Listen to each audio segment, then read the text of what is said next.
Why we remember good memories more. Let's get right into it.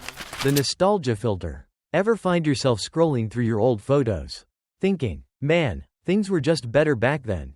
You're not alone. It's like we're all wearing a pair of rose-tinted glasses for our own personal history. You look at a picture from a high school prom, a family road trip where everyone was yelling at each other, or that one job you absolutely hated, and suddenly, all you remember are the good parts. The awkward dance moves become iconic. The 7-hour car ride of sibling rivalry is now a classic family adventure.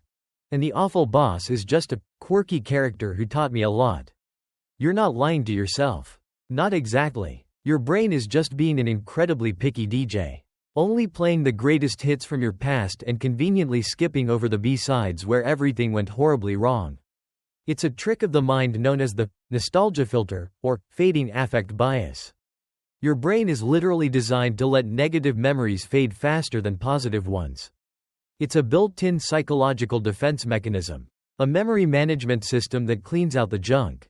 The negative emotions and experiences associated with a memory gradually weaken over time, leaving a more polished, shinier version behind. This process is so powerful that it can completely rewrite your emotional connection to an event, turning a miserable experience into a fond memory.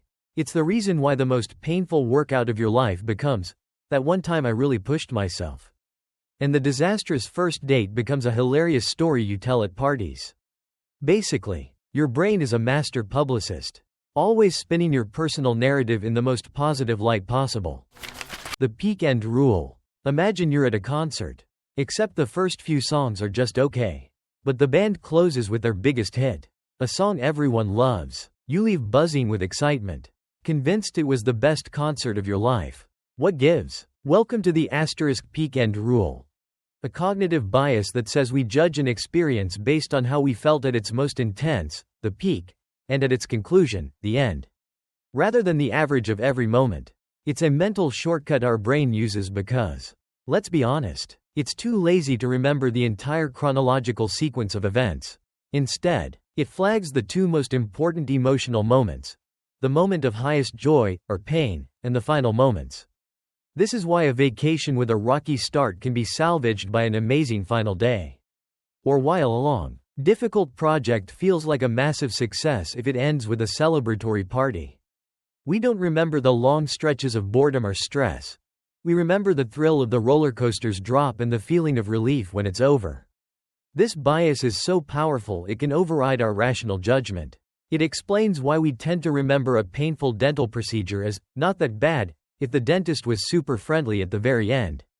Or why a relationship that was mostly miserable can feel like it was full of good times, simply because the breakup was surprisingly amicable. Your brain, in its infinite wisdom, has decided that the last impression is the only one that truly matters.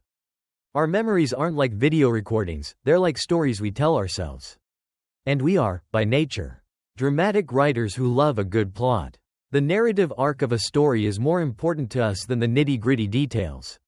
When we look back, we create a more satisfying and coherent story. And that story usually has a happy ending. This bias is what gives us the comfort of nostalgia and the confidence to try new things again, even if the last time was a bit of a disaster. Our brain, in a very real sense, is not trying to be accurate.